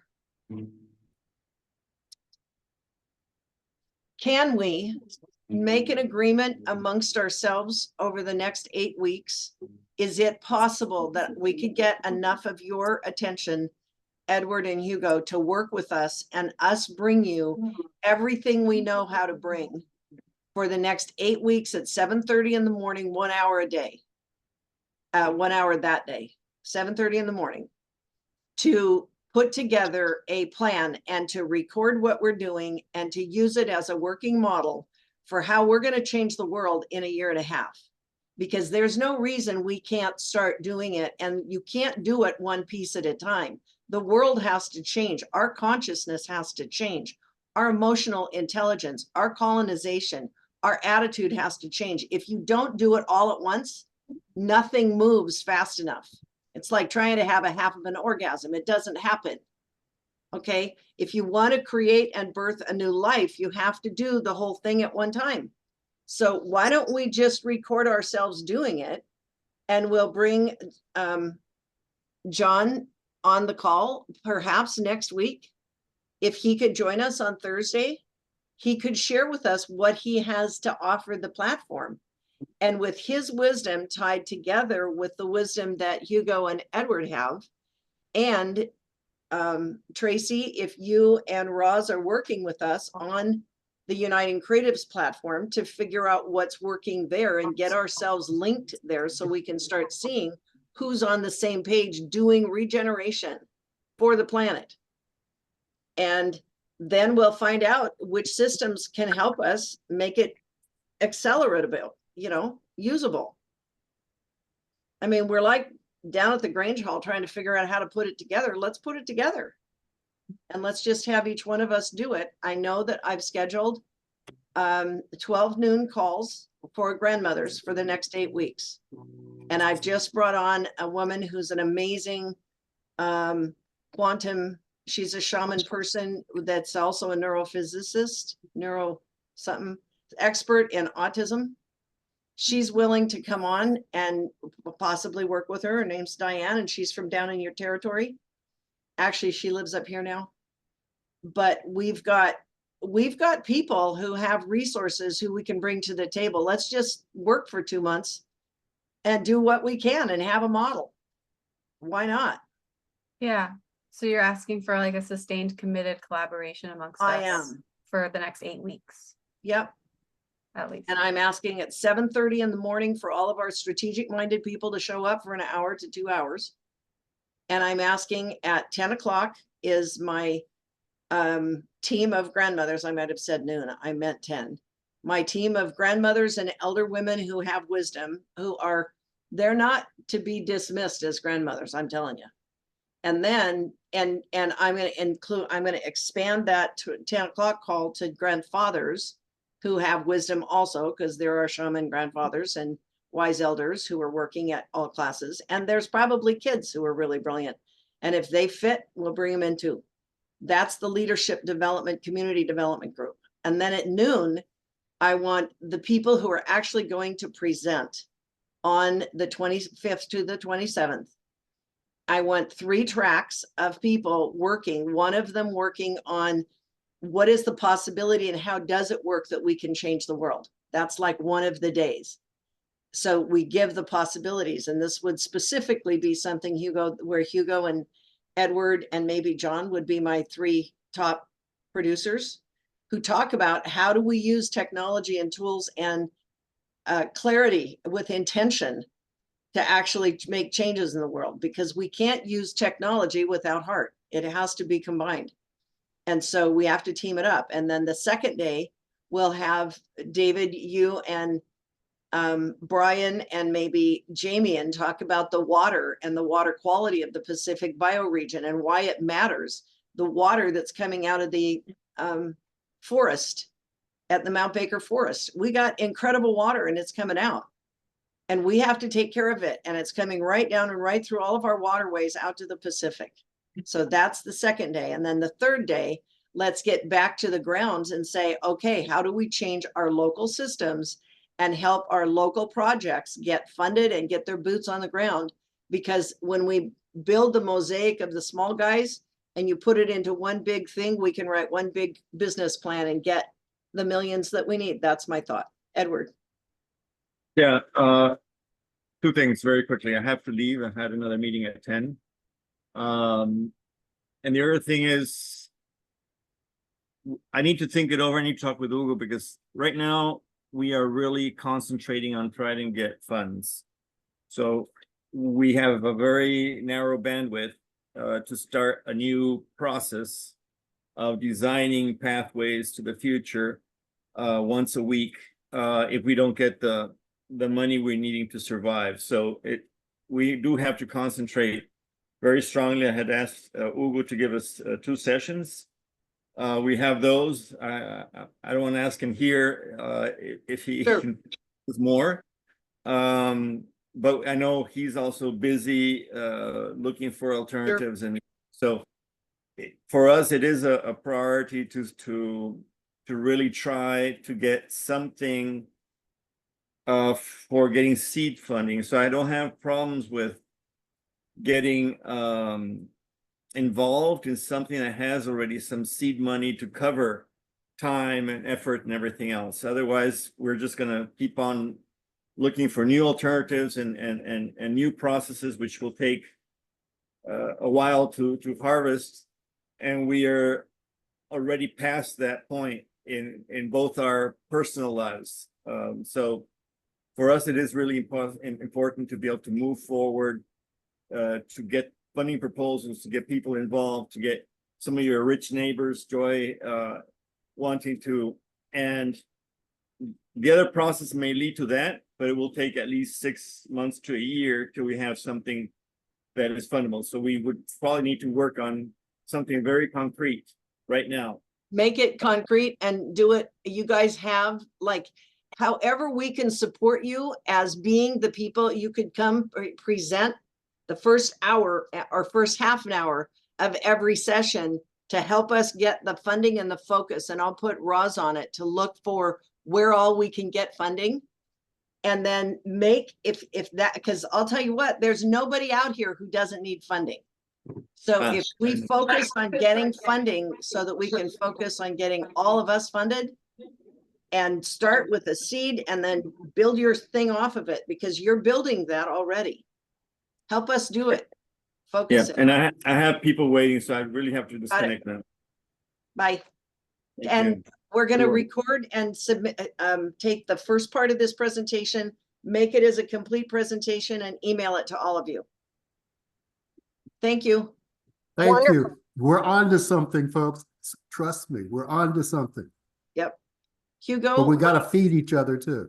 Yep. Yeah, that's the other reality. It's like the generative cycle. We're right now, we need to flip the switch Yep. for ourselves so we can be regenerative in our own lives. And I apologize, Bruce, I talked over your hand. I apologize. Oh, it's okay. I just wanted to throw one more thing out here. So the reason I came to Orcas Island is my father just passed away, and so I was connecting with a friend, and so the swimming in the bioluminescence had a larger purpose. But I also discovered in our conversation last night, he writes code. So for companies like, it's not Intel, but it's like at that level, the computer chips that get made around the world. Anyway, he says actually Intel is on its way out, and that there's these other technologies that are coming forward, including like AI and so on. But if we could, I mean, Hugo, your presentation is so amazing. If we could present at that level of these, because he told me kind of the mechanics of how they think about writing code. He says you got your dream, your vision, and then you try to match the code to the vision, and you never really quite get there, but it was kind of describe the process of how they think and write the code to meet the goal. It's just that, I don't know, I think these people are also innovators, and so they might be interested in regeneration and seeing it as an opportunity to think differently in that part of the world that's really moving quickly. Just a thought, just put it out there of being able to interact with, I have a portal to that kind of person who might have access to these people who run these companies. That's great. Yeah, thank you. I think that's a good idea, and this is what we need to focus a little bit, because my experience is on this coding and creating these systems from the ground, right? So right now they've been all coded. Now we need to put it together, and of course, like this idea of Phoenix network, for example, could be on the top of it, because it is like a different layer. So we need to create something that keep adding other networks, other technologies, and on the top of each other, right? Just as nature happens and ecological succession in a way. I can offer what is in 7 Vortex to work with. I'm not a coder on my own. As I said, I'm more an artist. So we definitely need coding capacities, and especially if it comes from Web3, which is what Phoenix is trying to bring as well. As to set up transparency. But let's say all these tools that I presented, impact evaluation, Hive network, they're all working together also for the same kind of purpose. So that is the intention. But for me, it seems very hard to try to organize without a clear purpose, like just getting organized amongst us. It's something that I love to do. I've been doing it with Kurt. I've been doing it with Eduard. I've been doing it with like many different initiatives, and that is in my heart, right? Like I feel like in my brain when I try to say I don't have enough time to do that, but the reality is not just about time. It is that we need to make steps that actually help us to build, because if we are just designing and planning, then it keeps like this colonized way of doing it instead of bringing the reality to the present. So we need to move, whether it's with one region, with one technology, with one goal together, but we really need these triggers. And I think from my experience, this is what works best. I come from business as well. So in business, I learned this lesson that is execution means everything. And we've been able to execute. I've been able to execute, and it is on the service. So I'm happy to co-create, collaborate, but we need to move on, right? Like we cannot keep talking about it. That's And why I it think we need feels like spending like many weeks together. We'll be talking about it instead of having real feedbacks. So, for example, if we go with your contact, then we can share the presentation, whatever you want. Like I send you another one on collective intelligence that is about place source identity, which is talking about different parts. And that part could be integrating also Phoenix Network, or Phoenix Network could have something and then could invite Seven Vortex to show us collaboration, and then we have the UCI as content. You know, like very specific opportunities that are less in the designing of the perfect path, and more into the action with specific people, showing that collaboration is the path, but we need to learn by doing it, I will say. Yeah.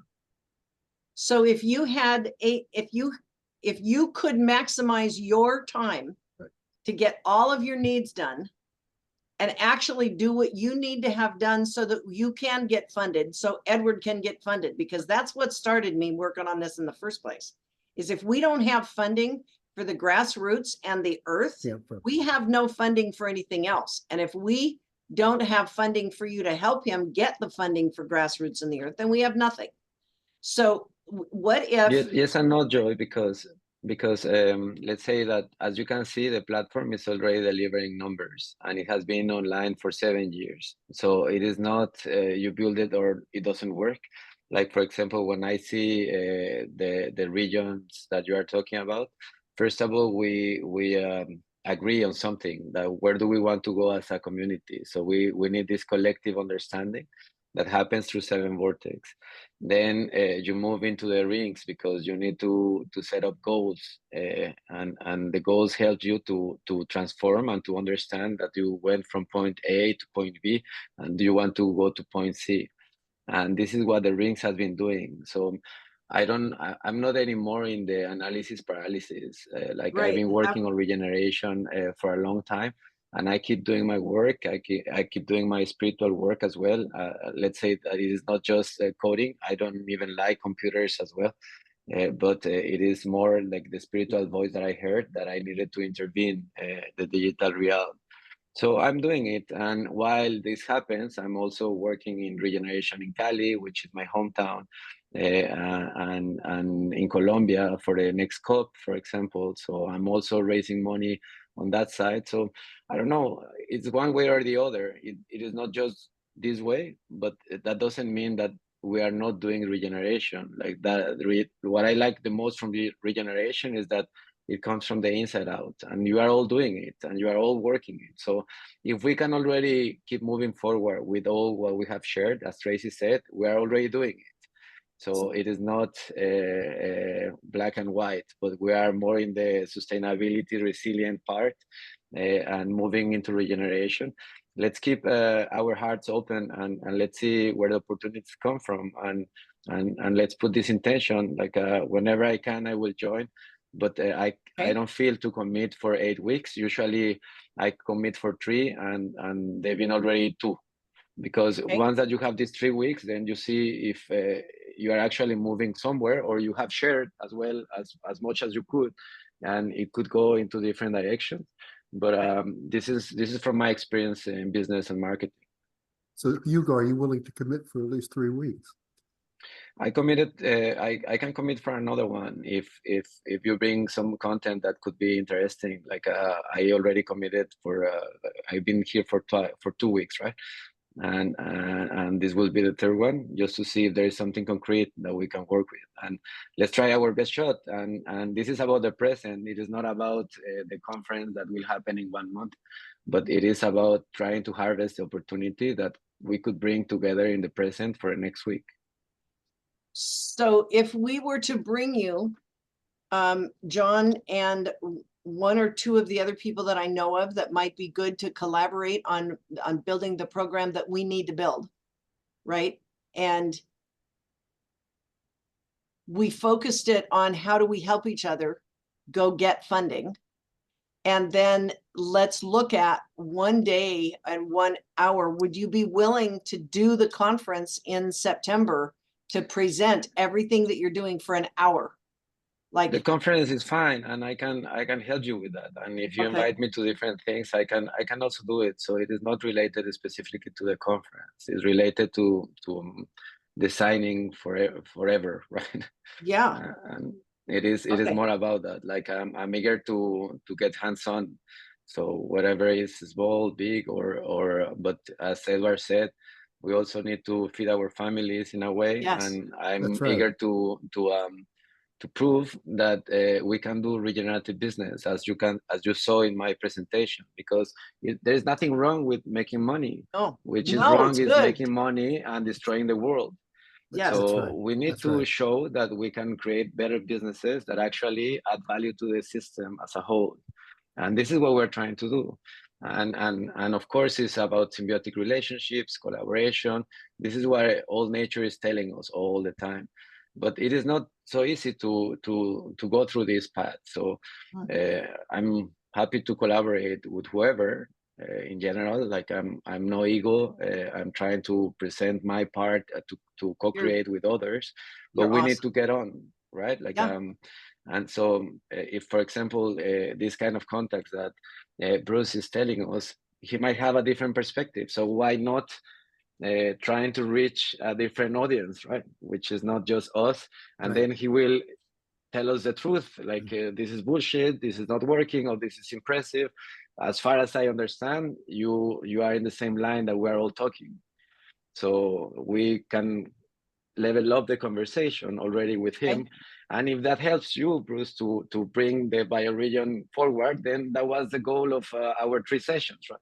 Or if that helps that kind of people to elevate the consciousness, then that will elevate the sector. So that's already good as well. So how can we actually, is not maximize, so nature doesn't maximize, nature optimizes. So we need to optimize our effort, so we actually add value in every moment, in every session altogether. So do you believe that next week you could be here at 7:30 if we bring that gentleman, and or I've got 2 other ones that are amazing. One of them is a young man from Silicon Valley. Yeah. Can you do it next week? Okay. Then I'm going to plan on it.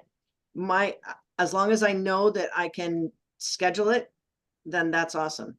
And I can also have a intermediate meeting with Tracy and the team, so we can actually like already co-create something, like with Eduard. I've been working before, but that's already there. Like we don't need to. Well, that's what I was wondering. To spend I was going to ask that. Perfect. I hear you.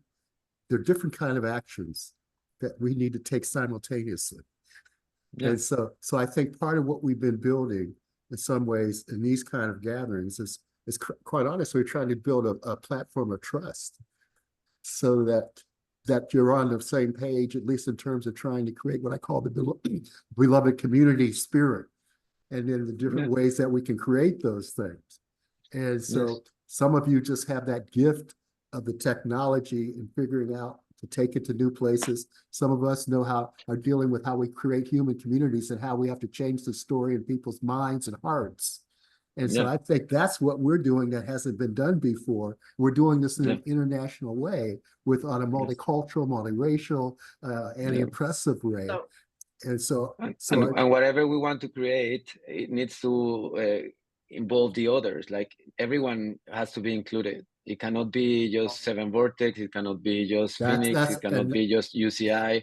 Like we are co-creating something that includes everyone and all the bioregions and every initiative. Otherwise, it's not going to work. The same for science and indigenous knowledge. Right. But we all have different parts. So, well, let's walk the path. Sooner, more in the present we are, more. I heard you say very specifically, you thought there was something you could do with Tracy right now, right? You said you could help them with something that you saw as a concrete way. I need to understand better, right? Like I need to find the collaboration opportunities with Phoenix.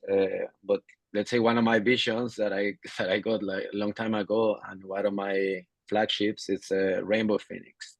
So that's a good signal for me. When I hear Bruce talking about bioluminescence, then bioluminescence is my character in art is Vibrofisheri, which is the bioluminescence bacteria. So that's another signal to me. I've been always trained and guided by grandfathers and grandmothers, right? Indigenous ones. Yes. So this seems to be the right place to me to be around. I work successfully with Eduard and with Courage many times. So this is also a good place for me to be. And so I have no question about if it's the right group or not, but I think we need to come to the present again and try to make it work from the beginning in every action, in every commitment that we do. And I do appreciate the idea of designing, but I've been designing for a while, and I've been designing when I was in nature from the right connection, and I don't feel that is the time for me to do it in this way. Like I need Right. to really lead the way, and then to bring everyone connecting, right?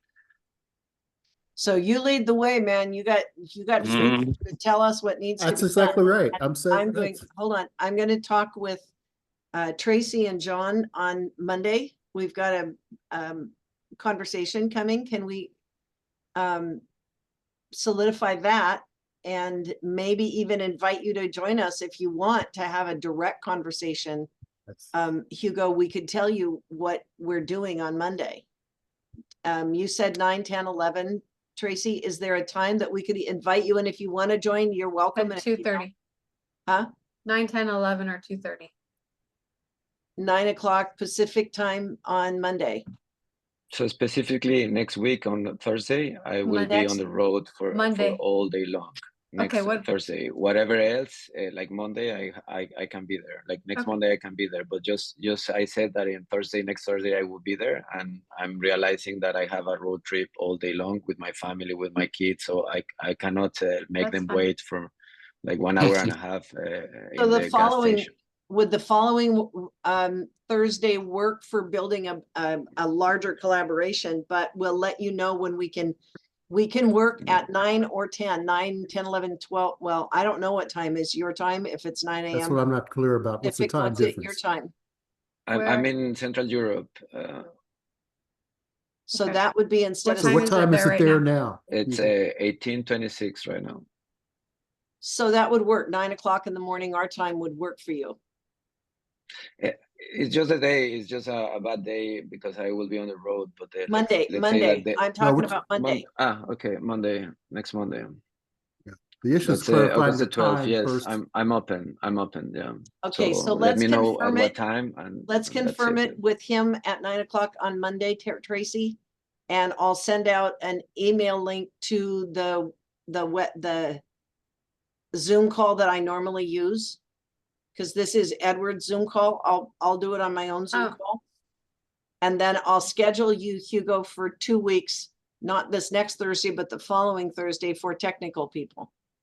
Yeah, And exactly. And John, that let's would be figure good. out what do they say and how do they want Excellent. to support, and how we move forward to put together whatever we're saying around the bioregion about the planet. Yeah. Excellent. Thank you so much, Perfect. Hugo. You have been amazing. Yeah, that's right. Your presentation today, I want to take yours and Edward's part. I'm going to break it up and I'm going to use it to start pitching, bringing the people who have money, who have solutions and tactics and skills to get it done, because the focus is regeneration, period. Totally, and this is about collaboration, so everything Yeah. is open and everything is just to share, right? So please do it. Okay. Thank you. Thank you. Blessings, Hugo. Thank you. Thanks to you guys. And thank you, Sarah. Tracy. Thank you, Bruce.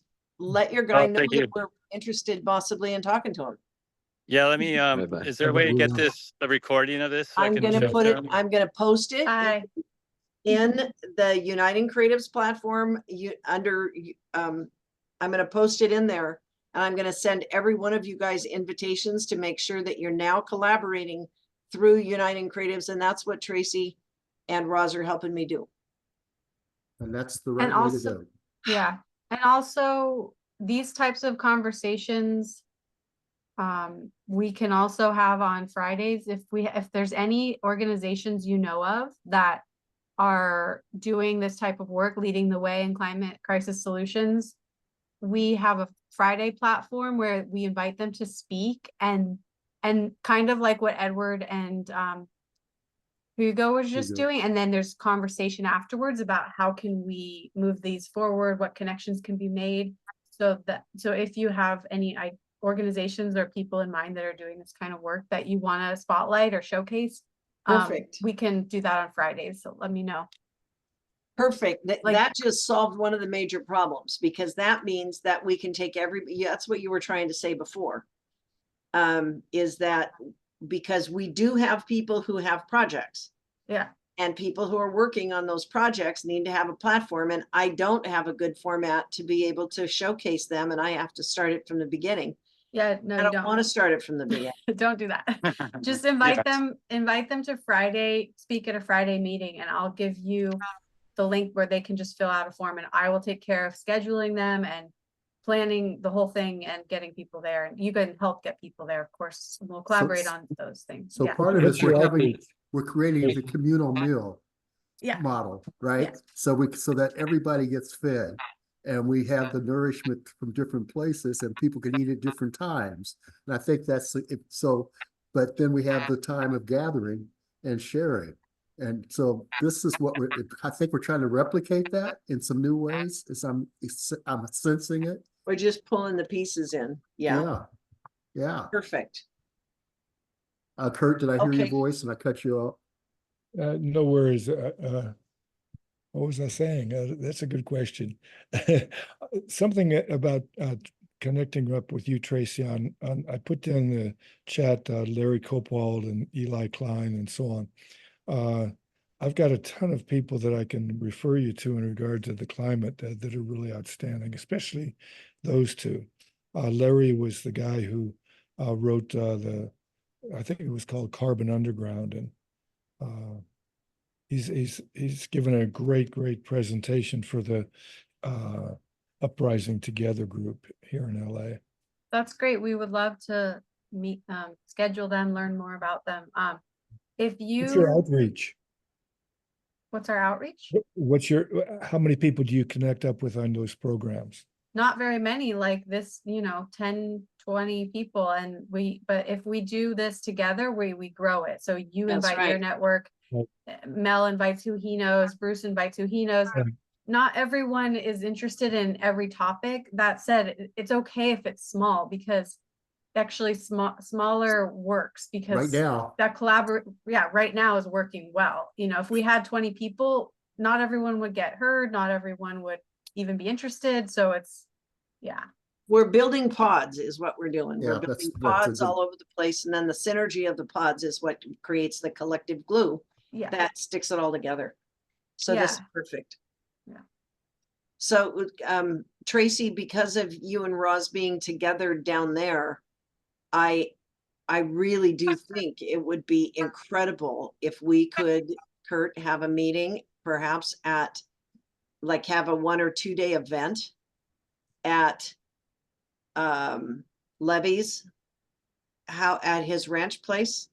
If I'm going to call him and ask him, maybe he could host a 2 or 3 day event. I just went from 1 to 2 to 2 to 3. And that's because we need the 2 to 3 days down there to bring all the people who have the environmental background, because that's where Mary Wright and John, I mean, he has a whole network of people who are environmental health related people who are caring about the entire California bioregion. And that ties into Laura Saw's work, and that ties into this woman that I just talked with, Diane Hennessy, who's going to be on the 10 o'clock.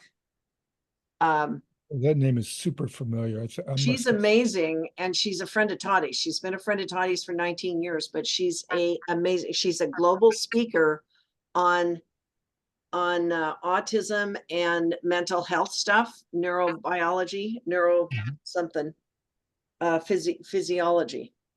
And I spent several hours with her the other day on a call, and she's amazing, and she's looking at stepping forward. So we'll meet her more a little bit later, but we can bring a bunch of people together from California and tie it all together. And if we're working with Roz and you, Tracy, if that's possible, to have you in one facility where we eat and live and work together for a day or two, we could do a lot of gelling of all this stuff to get it done.